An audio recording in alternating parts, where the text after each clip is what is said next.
thing is, fuck coupon codes. They suck. They leak all over the internet. People who don't need them get them. Like there's just strictly a better way to do it, and we're really excited to continue to grow from hundreds to now hopefully soon thousands of brands. Hey guys, so we have my friend Oren here. We got connected literally like 2 weeks ago, and he's building something sick in the e-com space. And I haven't done many like interview with SaaS founders, so I figured I'd bring him on because he's like a new partner at the agency, and also it's just his product is actually very cool. I'll let him briefly introduce himself as well, and then we'll dive right into it. Yeah. Hey, so what's going on? Thanks so much for having me on. It's amazing how much we've spoken over the past 2 weeks. Like the growth that we've had through agencies and folks who can move as quickly as you has been awesome. I'm Oren. I'm the co-founder and CEO here at Fondue. Hello, everyone from Tel Aviv. Cashback exists to help brands discount more profitably than coupon codes, buy one, get one. And brands are really loving it. Fuck coupon codes. They are incredible ways to make less profit. And when we speak about ways that you could both uplift conversion, but more so focus on profit, that just really resonates with marketers, be it in-house for the brands or out-house, all of the great agencies. So that's us. Got it. Yeah, so I just want to rewind a little bit. Why don't you just give a quick rundown of what Fondue actually does? Because you jumped in straight into cashback. Okay, yeah. So Fondue is just the fun name of our business, and our core product is cashback, which is, like I said, a more profitable way to discount. Discounts are a really important part of marketing. Shoppers love great deals. The challenge is they fundamentally trade off profit for revenue. Discounts are great ways to make less net revenue, less profit per transaction. And so when we set out to start this business, it was going to brands, asking them what sucks, and everyone said their addiction to discounts and coupon codes. So rather than giving the discount pre-purchase, you can let the shopper know that this is a discount eligible product, but you give it out to shoppers post-purchase and let them choose the purchase incentive that's best for them. And this is strictly more profitable. And if you look at the standard coupon, the standard discount code, the standard buy one, get one, that's one discount for one purchase. That's one engagement for one purchase. Because shoppers come back to claim their cash back if they do, that's two engagements on that single transaction. So it really resonates in the continual commerce space, and super happy to take some time now to show a demo and some of the stats around it. But we're speaking merchants language right now. It's a really fun time to be at Fondue.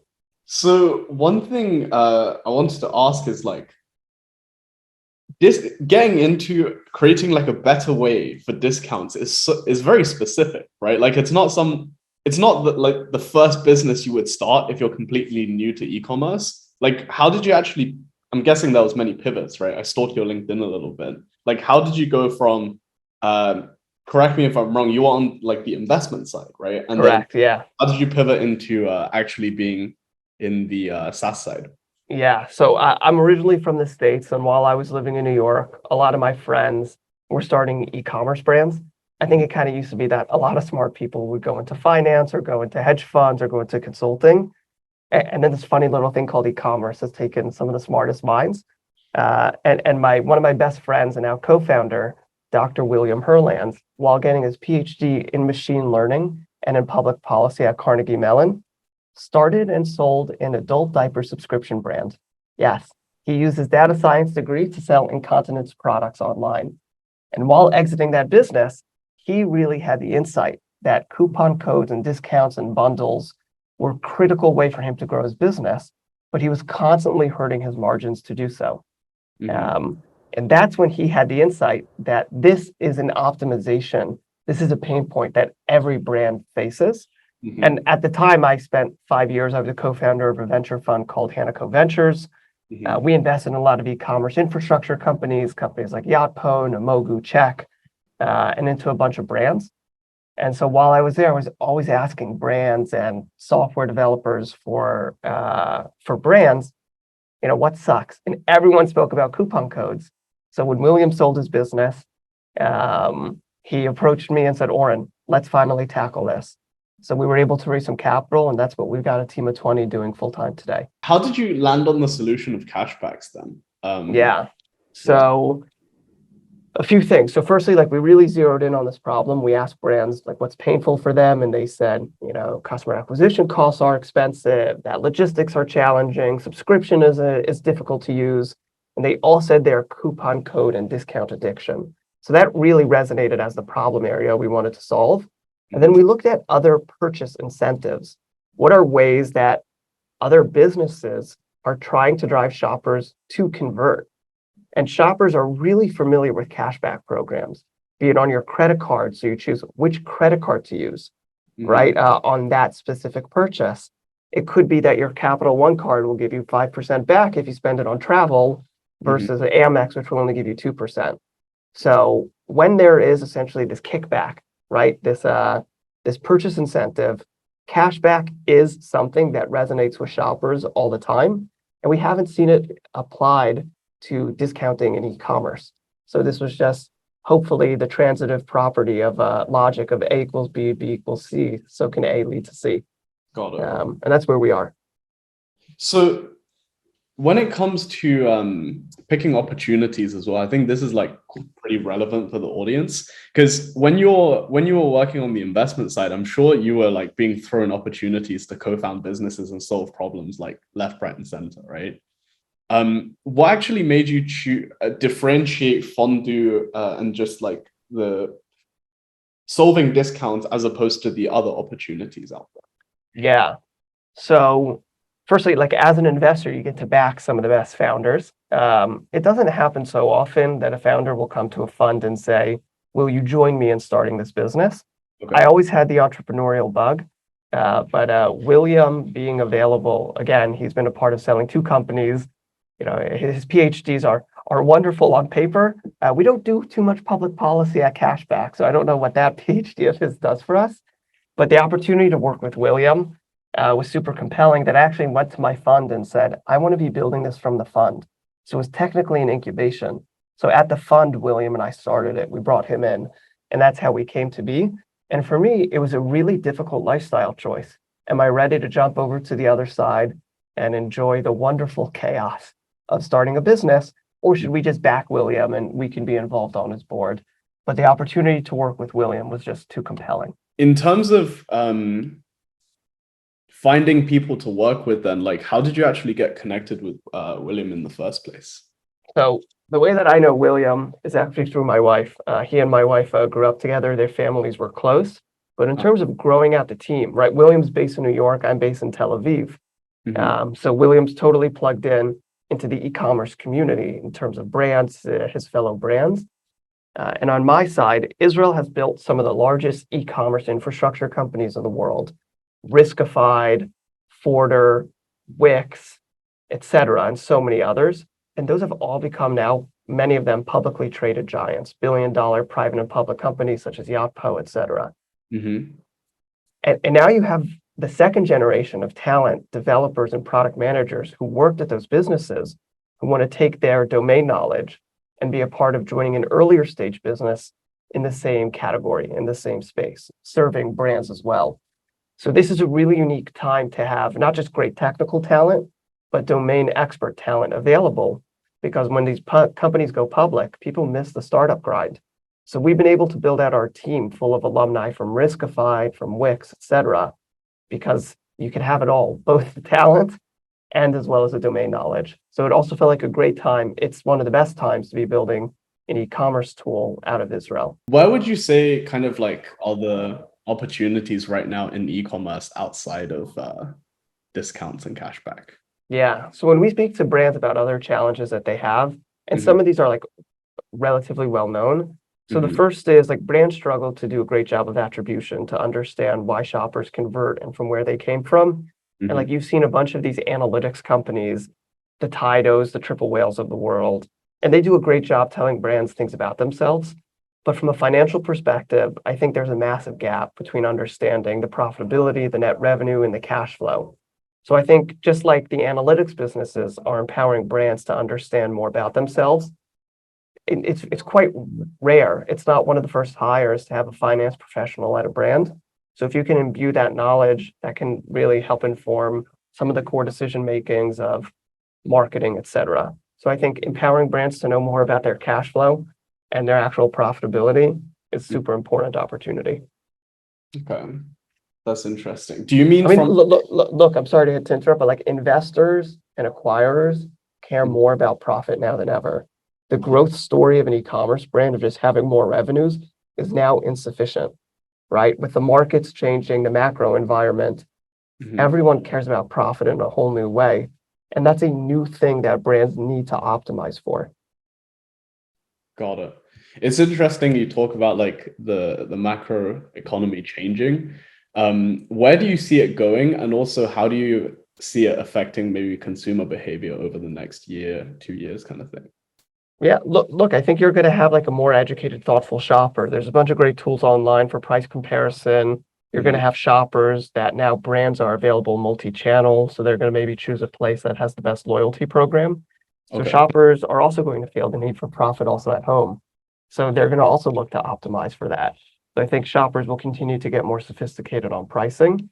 And the opportunity is how can you effectively convert shoppers, right? Like your agency and many others who emulate what you're doing to focus on retention marketing because it's strictly more profitable. So I think just like the brands will feel that, the shoppers are going to feel that at home to look to optimize their spend too. Got it. Because we are seeing a lean towards more conservative purchasing, like especially on the higher ticket stores that we work with over the last like few months or so. But it seems to be like it's not really affected any changes on stores kind of like $100 and below. Do you think it's gonna like affect everyone, and or maybe like specific categories are gonna hit harder? I'm not sure. The best brands who tell the best story, who have wonderful products, they will grow regardless of what the economy is doing. So as long as you have a differentiated story and a differentiated product, you're going to do totally fine.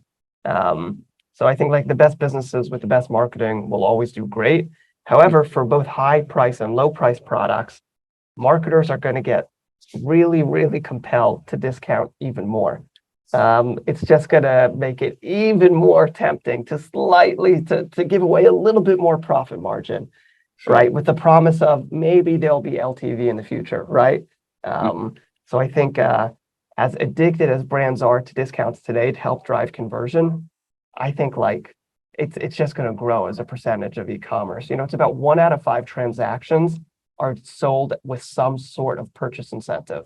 I think that number has gone up and it will continue to go up. So let's speak a little bit more on the SaaS side, right? Because you've some growth strategies that you guys have implemented that would, I feel like would really benefit me on the agency side. And I'm sure like a lot of the viewers watching who run agencies, it would benefit them as well.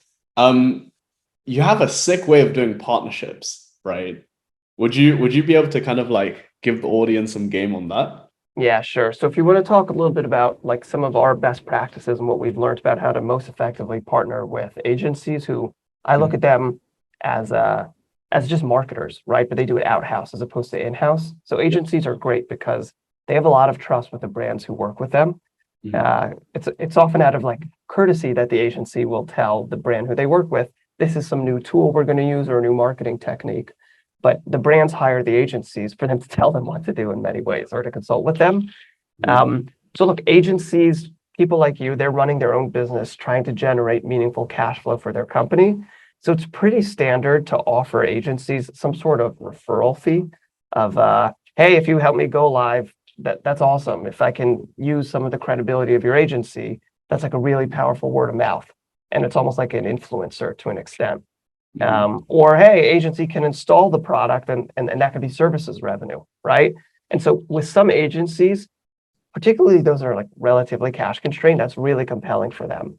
But when we speak to people who are marketers first and agency second, people like you, you're just looking to optimize the core number for your brand. So I'm actually, when I speak to partners like agencies, I'm just trying to tell them why this will help them with their core numbers. You just want to optimize for conversion and profit. And this is just a better way to do that.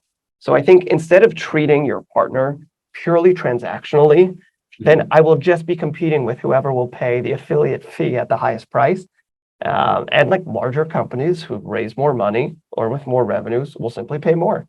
And I will lose.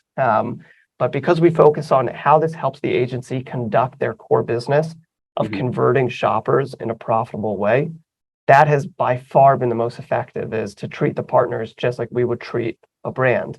That's why I use the word marketer, in-house and out-house, a heck of a lot more than brand and agency. Got it. That's interesting, because you basically, the focus when pitching agencies for partnerships is kind of like highlighting how your incentives is aligned with theirs, right? Totally. The money is kind of a bonus. Yeah, the money will always be there, right? But if that's the reason why they're working with you, you will have a transactional relationship, as opposed to, if this is part of your playbook as to how you can perform on your core business and beat out other outhouse marketers, aka agencies. And if this could be some sort of secret sauce that you use, that's super valuable. And that's what we really focus on. And look, there's plenty of other great ways to partner with other SaaS companies, especially if the product is synergistic. We can publish content together. We can trade intros, right? And the agencies really love working with us because we speak to agencies all day. And we see for some brands, they have agencies that are simply slow or technologically not savvy, or just don't update, for example, their email and SMS flows as often as others do. So we benchmark that. And then we have our favorite agencies, the ones we just see are like some of the most effective, that we are constantly referring our brands to directly. Because we're working with hundreds of brands and we work with a couple dozen agencies right now. But like, it's clear which agencies, we work the most with based off of how frequently we chat with them and send business their way. That's the ultimate sign of that the partnership is working, is when the agencies end up getting more brands because we're top of mind for each other. I see.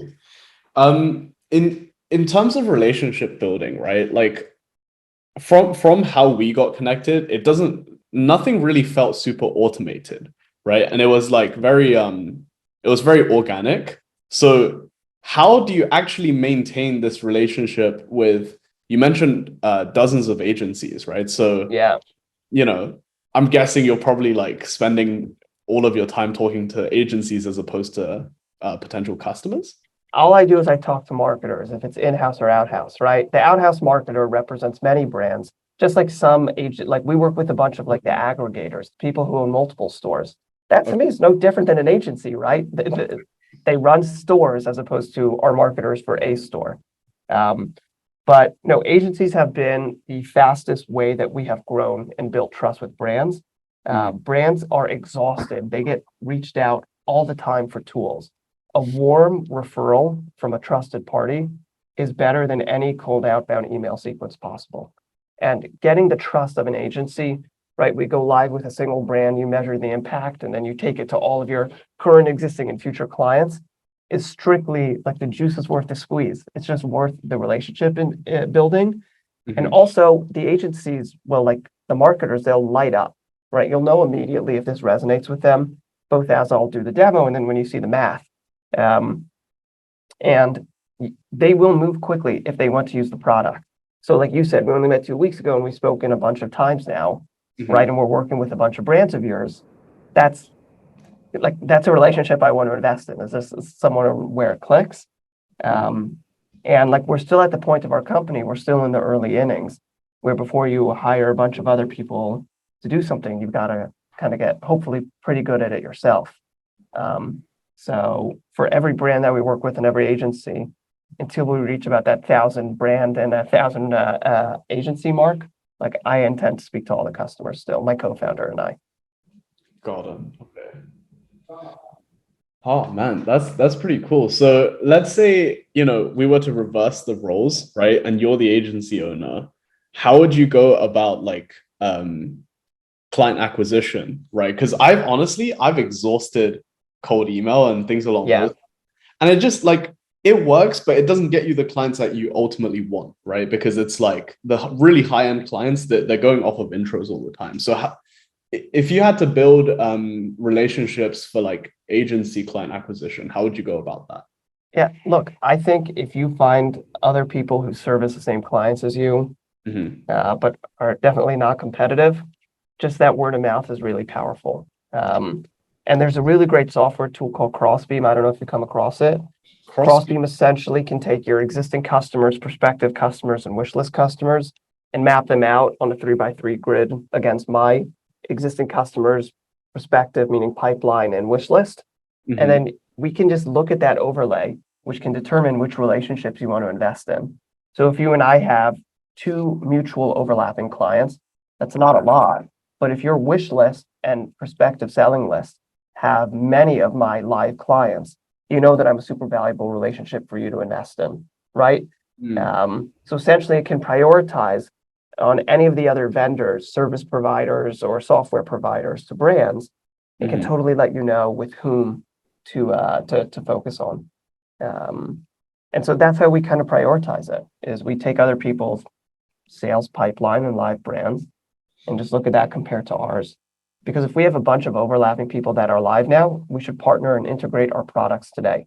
If you have a lot of clients live who I wish I was working with, I'll do many different things to try and build a relationship with you and vice versa.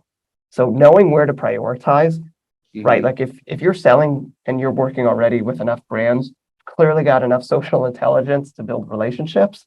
It's just prioritizing which ones. And it's a new skill to develop, right? This prioritization.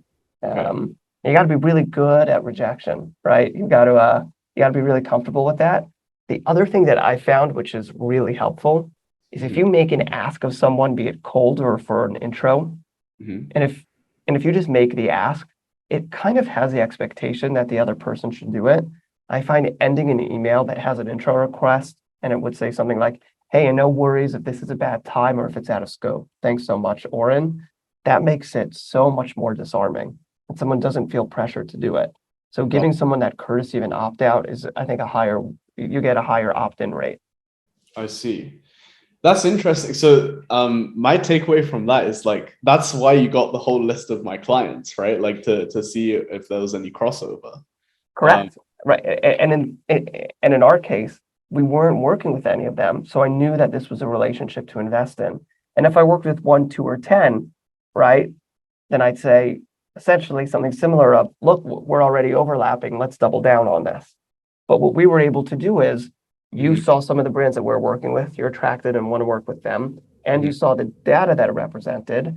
So besides the fact that we represent a node to increase business for you, the main thing that I was trying to articulate is as a marketer, this will help you with your existing clients, right? This is something, so you've taken us to your existing clients and also hopefully part of your playbook to pitch why it's an advantage to work with us going forward, because we simply enable you to discount more profitably, and therefore you can do it more often if you so choose. That's a very interesting way of prioritizing partnerships. Okay, cool. Yeah. So from like an outreach perspective then, how do you get these partners in the first place?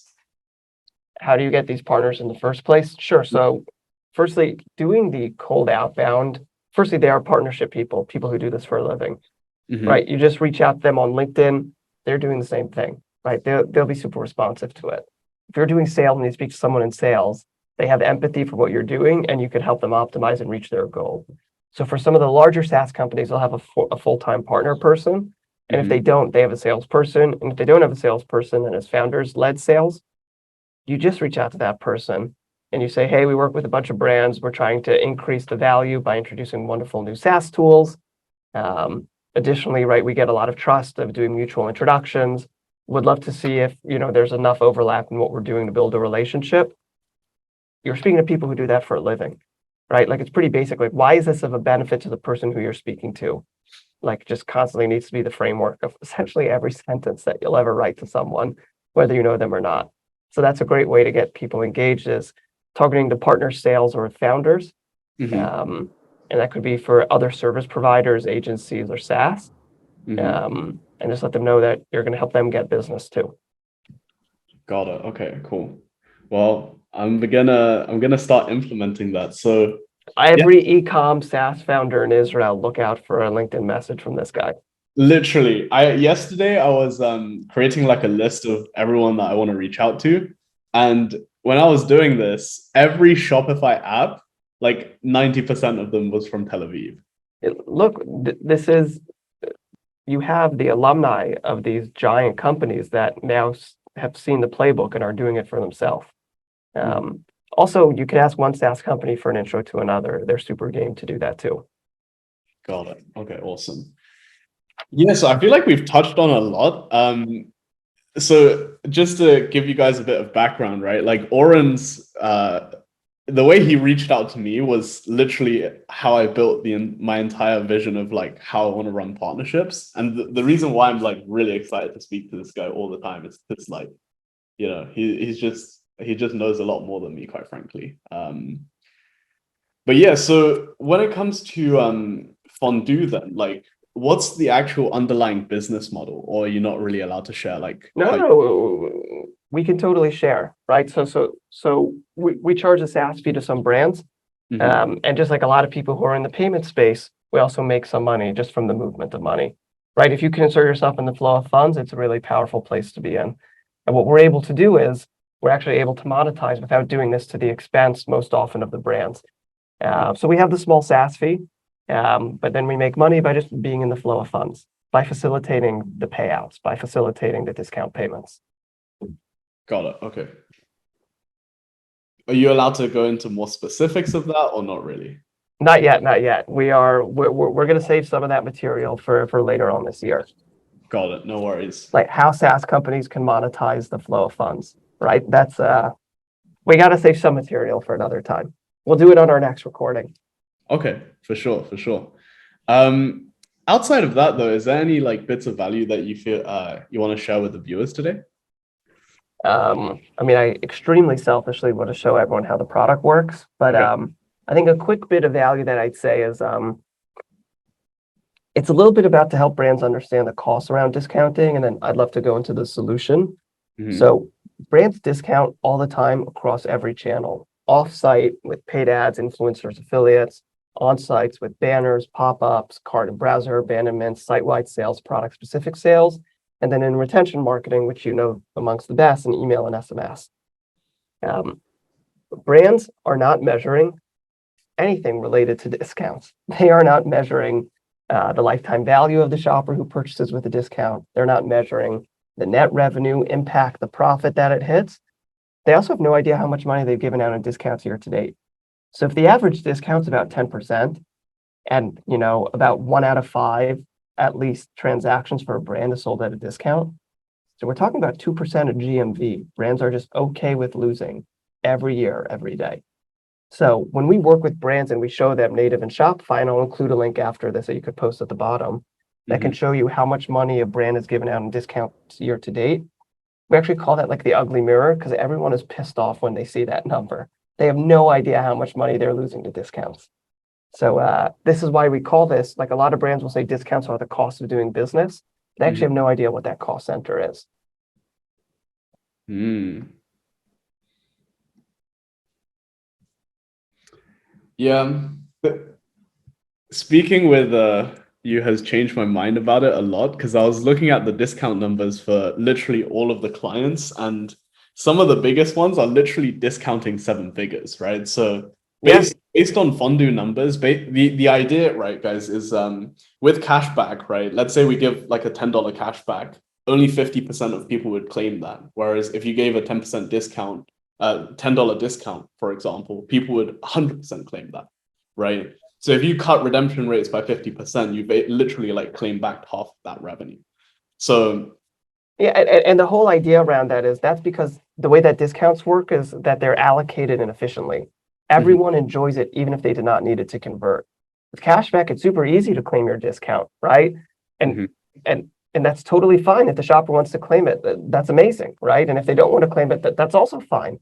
But brands no longer have to give away margin to those who don't seek it, who don't desire it, who don't need it. And even when shoppers claim their cashback, we're seeing a massive number of shoppers are willing to take site credit as opposed to a discount instead. So maybe again, I don't want to project too much, but I definitely do want to get a demo in. Maybe I can kind of show how this cashback flow works. Does that make sense? yeah, yeah, let's do it. Okay, great. So I want, like I said in the beginning, I want marketers to think about everywhere discount codes, buy one, get one, any of these promotions exist, and that it could be displaced with a cashback on-site, off-site, and in retention marketing.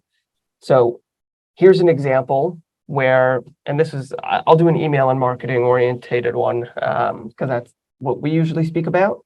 So a lot of brands really want to capture shoppers' emails and SMSs. It's a really cost-effective channel for converting traffic. And then you can tastefully bombard shoppers in Q4, right, with a bunch of great deals. So there's no doubt that the higher the price incentive is, the more likely it is that you are going to get that shopper's email and SMS. So before using us, a brand like this would say get 20% off your first order. And now with us, you say get 30% back on your first order. 30 is more than 20, simply leads to more capture, click-through, and conversion. The way that this works is on the success page or in the follow-up email, instead of a coupon code, which could leak all over the internet, it's a UTM link where shoppers click this knowing they're going to shop with this purchase incentive of 30% cashback eligibility. The shoppers click through and they see in the cart, unlike in the checkout where coupon codes live and die, that their full price purchase of $180 is eligible for an astounding 30% back, which gets redeemed post-purchase via email. In this case, it's a $54 cashback.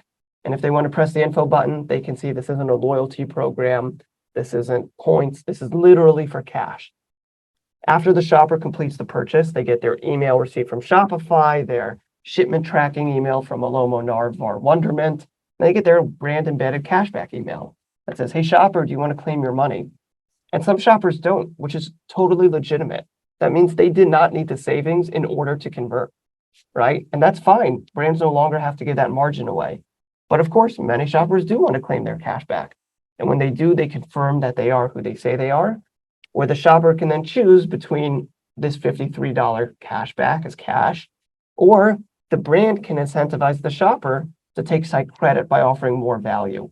So for value-oriented shoppers, the brand has a lot of influence because they can juice up that reconversion of that site credit. So like you said before, between shoppers who do and don't claim cashback, the thing that we really want to look at is how much less are you paying for your conversions? So in this example, if you got rid of a 10% off welcome series, and instead in scenario B, did 10% back, and in scenario C, did 20% back, how would this $75 AOV bracelet brand perform? So based off of our numbers, if you have a cashback that's of this value, we see about a little bit less than 1 out of 2 shoppers ever claiming their cashback, and 1 out of 10 taking a site credit. And while there is a slight trade-off in conversion, if you go 10% off versus 10% back, you're adding 4.2% more net revenue, more profit per transaction, which gives brands the confidence to then double the cashback offer compared to a discount. If you said to a marketer, you could now do 20% instead of 10, they will be so excited. The conflict between marketer and finance is resolved here. You can give the bigger price incentive. And because you're offering a greater savings opportunity, it will lead to more conversions. We see here, if you double it, it usually does at least 6% more conversions. Because it's still a relatively modest cashback value, you're seeing a low redemption rate. And that leads to 9% more net revenue. So whether it's 10% off or whether it's, $50 or $100 back, this is all about what is the most compelling purchase incentive you can give to a shopper, which leads to more conversions, and what is the most profitable purchase incentive that the brand can provide. So this enables brands to offer more in savings, and then they themselves actually save a hell of a lot of money too. Yeah, so when I got demoed this maths the first time, I was like, this is crazy. And then, because I'm always hesitant to make intros because it's like, I want to make sure whatever intros I'm making, the quality is really good. And then we got demoed for a couple clients and the maths just really does make sense. So, Oren, do you have a Calendly link or something? Maybe people could book in calls with you? Yeah, totally. I'll include a Calendly link, which would directly book with myself or Dr. Diaper, my co-founder, William. And we're super happy to walk folks through this. Or they should ask their agency, right? If they would ask you and your agency, y'all could probably do most of this on your own at this point. For sure. So, if you're a agency looking to partner, or a e-com founder looking to hop on this, drop my friend Oren a message. Yeah. Thanks so much again. We want to work with marketers in-house and out-house, enabling them to do one of the most compelling parts of conversion, increasing purchase incentives, while doing that without trading that off for profit for the first time. Anything else from your end, Oren? No, the last thing is fuck coupon codes. They suck. They leak all over the internet. People who don't need them get them. Like there's just strictly a better way to do it, and we're really excited to continue to grow from hundreds to now hopefully soon thousands of brands. Because discounting is super important. For sure. Yeah, so thank you guys for watching. That was a little interview I did with Oren, who is the founder of Fondue. If you guys want to, check him out at all, link in the description to his Calendly and also as well as their website. Super cool dude. If you want to partner or if you're an ecom brand, I really recommend this app. So yeah.